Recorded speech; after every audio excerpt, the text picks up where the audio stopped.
Hey, welcome back to Chapter 7, The Word and the Wish, in the Gospel according to Superman. Oh, and my new shirt. You like that? May your light shine. Jesus had a problem. His disciples did not seem to grasp what he was trying to say to them. It was as though they were on different wavelengths.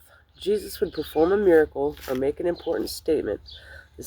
The disciples would show amazement or nod agreement and then go on to ignore completely what Jesus had done or said. Jesus might be teaching about the meek inheriting the earth, and the disciples would be squabbling over who should be first in the kingdom of heaven. The problem of misunderstanding was so much a part of Jesus' life that John wrote his gospel with a built-in technique to take advantage of it. Jesus makes a statement, such as telling Nicodemus that he must be born again. The listener completely misunderstands, as when Nicodemus became sarcastic as if he was to re-enter his mother's womb, and then Jesus explains in more detail, telling Nicodemus more of what rebirth in the Spirit really means. This is the pattern that John uses to help his reader to understand. No matter how powerful Jesus' speaking was, he ran into stiff opposition when his message was not what people wanted to hear. They had their own preconceptions of what a Messiah was to be. The international situation colored popular thinking in those days as in ours. The international situation colored popular thinking in those days as in ours. The Jews were living under the thumb of Roman domination.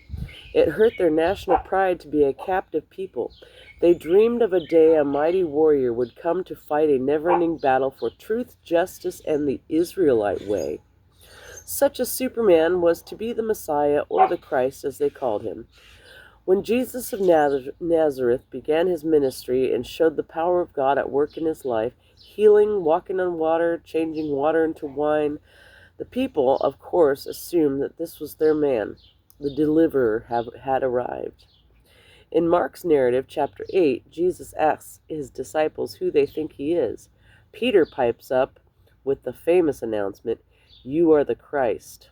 Okay, that sounds right to Christian ears, but there's mixed reaction as to what Jesus thought of it. Even on this occasion, he does not congratulate Peter for saying the right thing. In Matthew's account, 16:16, Peter adds, "The Son of the living God," to his confession, and Jesus responds most favorably.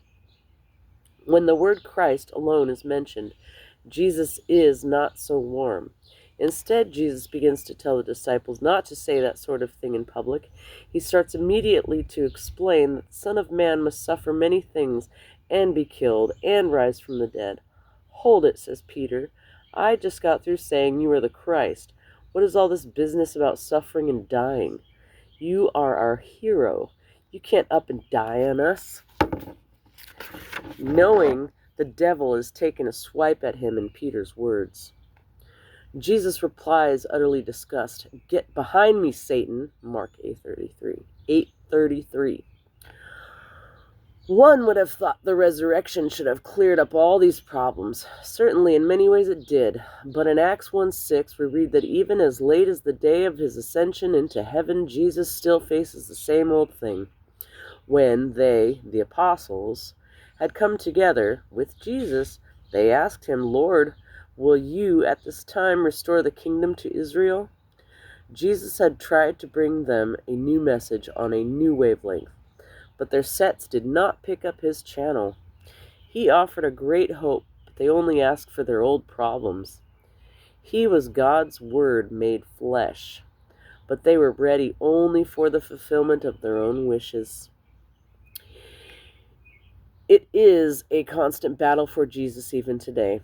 Perhaps in using something as commonplace as a comic strip, we will get a closer look at what our wishes, our perceptions that keep us, like the disciples, from hearing what Jesus is saying.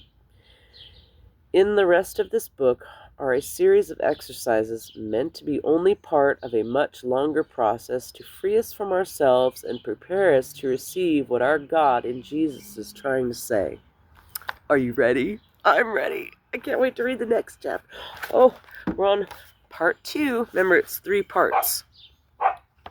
That stinking dog. I can't wait to see you for part 2.